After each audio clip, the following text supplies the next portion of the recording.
Iran के सर्वोच्च नेता अयतुल्लाह अली खamenei ने मुस्लिम देशों से अब इजराइल के साथ राजनीतिक संबंध तोड़ने की अपील की है। वहां की एक न्यूज एजेंसी की रिपोर्ट के मुताबिक अयतुल्लाह अली खamenei ने कुछ वक्त के लिए मुस्लिम देशों से इजराइल के साथ राजनीतिक संबंध तोड़ने की अपील की है। पिछले हफ्ते ही मुस्लिम देशों के गठबंधन यानी कि OIC organisation of Muslim Islamic countries की बैठक में इजराइल पर प्रतिबंध लगाने पर भी सहमति नहीं बन पाई थी और इसके बाद अब ईरान के सर्वोच्च नेता ने इजराइल से कम राजनीतिक संबंध तोड़ने की बात कही है।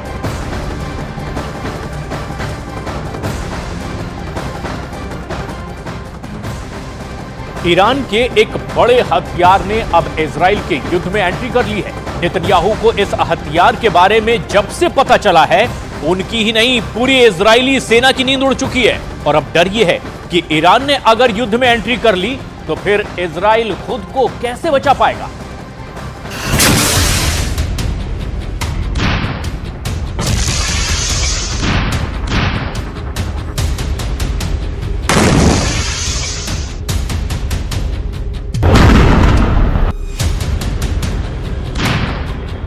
इजराइल को एक नहीं, दो नहीं, 3 नहीं, 10-20 नहीं, 100-200 नहीं, बल्कि 358 मौत देना चाहता है ईरान। इजराइल के सामने इतने दुश्मन खड़े हो गए हैं कि उसे 358 मौत देना चाहते हैं। इजराइल ने गाजा पर जितने बम गिराए हैं, उसका बदला 358 मौत से लेना चाहते हैं।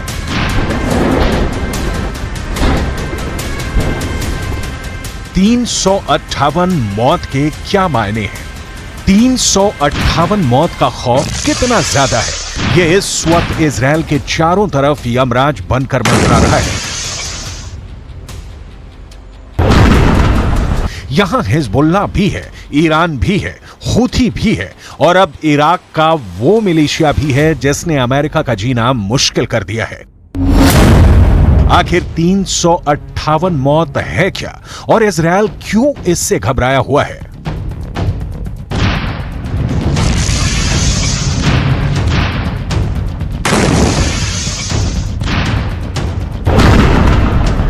क्योंकि ये एक ऐसा हथियार है जो ईरान से निकलकर अब हिजबुल्लाह के पास पहुंच गया है।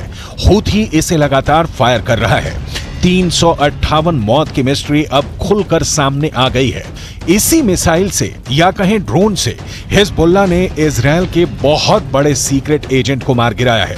हिजबुल्लाह के महासचिव हसन नसरल्लाह ने कहा था कि वो इजराइल के खिलाफ उनका हर विकल्प तैयार है और इसी का हिस्सा है 358 मौत।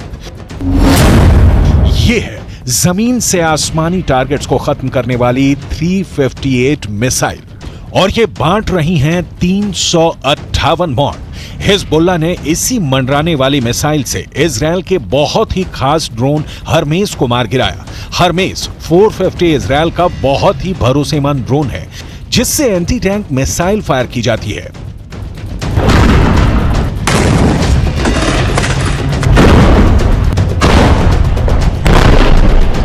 जब ये ड्रोन लेबनान के आसमान में पहुंचा तो हिजबुल्लाह ने उस पर 358 मौत बांटने वाली मिसाइल फायर की और देखिए क्या नतीजा निकला।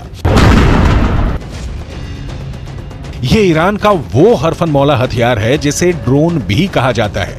ये ईरान की मिसाइल भी है जो ईरान की ड्रोन टेक्नोलॉजी को मौत बरसाने वाली सबसे नई तकनीक साबित कर रही है। ईरान से निकली 358 मौत इजराइल के खुफिया मिशन को धुआं कर रही है। ये मिसाइल भी है और ड्रोन भी। ये कैसे अपने टारगेट को खत्म करती है, इसकी तकनीक की बहुत बारीक बातें समझ लीजिए। 358 नाम की यह मिसाइल एक ड्रोन की तरह काम करती है जो फायर करने के बाद आसमान में 8 नंबर के आकार की तरह गश्त लगाती रहती है और जैसे ही टारगेट इसकी जद में आता है, ये उससे जाकर टकरा जाती है।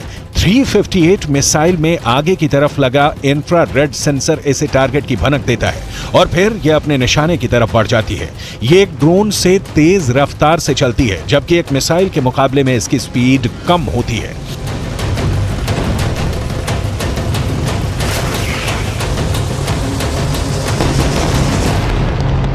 अमेरिका से लेकर यूरोप तक इसी मिसाइल की बात कर रहा है। इजराइल में भी यही मिसाइल चर्चा में है। हिजबुल्लाह ने जब से इजराइल का ड्रोन मार गिराया है तब से लेबनान के आसमान में चिंगारी की नई शुरुआत हुई है, जो इस जंग के दायरे को और बढ़ा सकती है।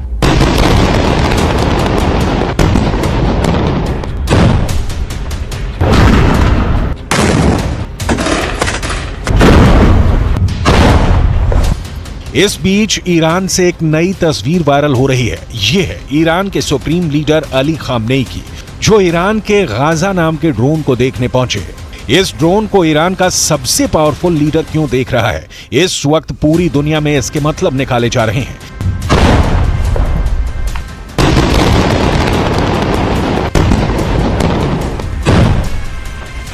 ईरान ने गाजा नाम का जो ड्रोन बनाया है, ये 2000 किलोमीटर के दायरे में ऑपरेट कर सकता है। ये 35 घंटे तक 350 किलोमीटर प्रति घंटे की रफ्तार से उड़ान भर सकता है। 35,000 फीट की ऊंचाई तक उड़ सकता है और सबसे खतरनाक बात, ये 13 मिसाइल लेकर उड़ सकता है।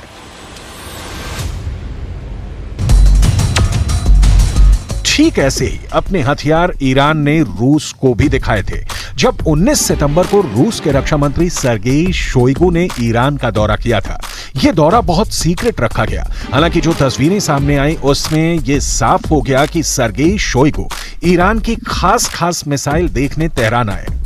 ईरान ने उनके सामने अपने एक एक हथियार की डिटेल रखी। इसमें ड्रोन भी थे और बैलिस्टिक मिसाइल भी, ठीक वैसे ही हथियार जो रूस को यूक्रेन में लड़ने के लिए चाहिए। ईरान के एरोस्पेस फोर्स के commander brigadier general Amir Ali Hajizadeh साथ थे और वो बता रहे थे कि रूस को क्या लेना चाहिए, किस हथियार से उनकी जरूरत पूरी हो सकती है।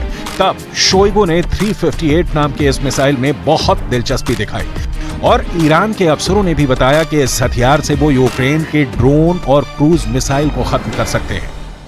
Нацелена на реализацию всего комплекса запланированных мероприятий, несмотря на противодействие со стороны Соединенных Штатов Америки и западных союзников.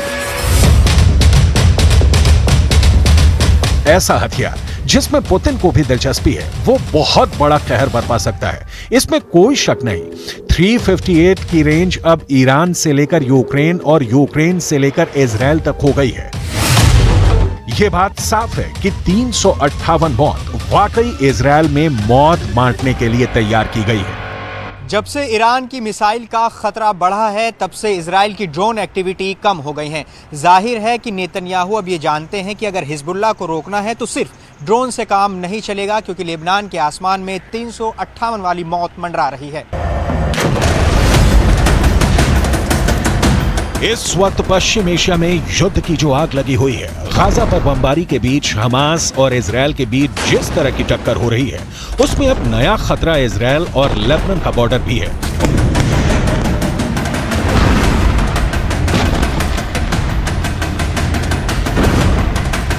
यहां भड़के शोले अब युद्ध की इस आग को 10 गुना भड़का सकते हैं और अब दुनिया में सिर्फ 4 लोग इसे कंट्रोल कर सकते हैं।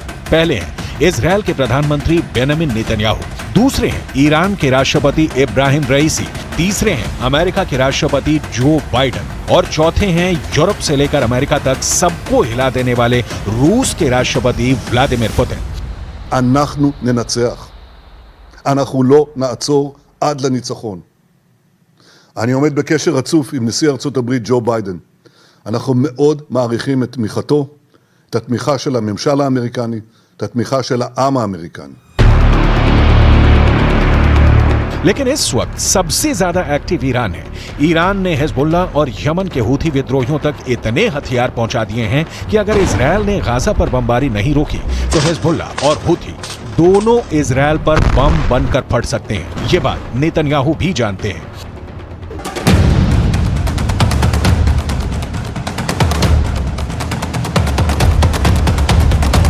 इस वक्त लेबनान और इजराइल के मौत वाले बॉर्डर पर हिजबुल्लाह का पूरा कंट्रोल है। हिजबुल्लाह अब ऐसी मिसाइल फायर कर रहा है जिसके आगे इजराइल के टैंक तोप रगड़ते हुए नजर आ रहे हैं। हिजबुल्लाह ने निकाली है 3 बहुत ही खतरनाक एंटी टैंक मिसाइल और मल्टी बैरल रॉकेट लॉन्चर। ये मिसाइल ईरान से सप्लाई की जाती रही हैं और ऐसी मिसाइलों का हिजबुल्लाह के पास बहुत बड़ा जखीरा है।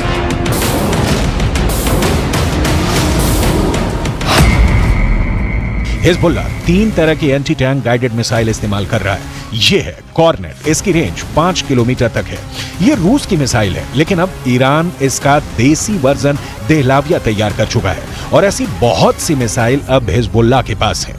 दूसरी है BGM-71 टो anti tank guided missile, range है 3.5 किलोमीटर। यह अमेरिका में बनी मिसाइल है, लेकिन अब इसकी नकल ईरान तैयार कर रहा है और उसने हिजबुल्लाह को सप्लाई की है। तीसरी है 85 कॉन्कोर्स, रेंज 4 किलोमीटर।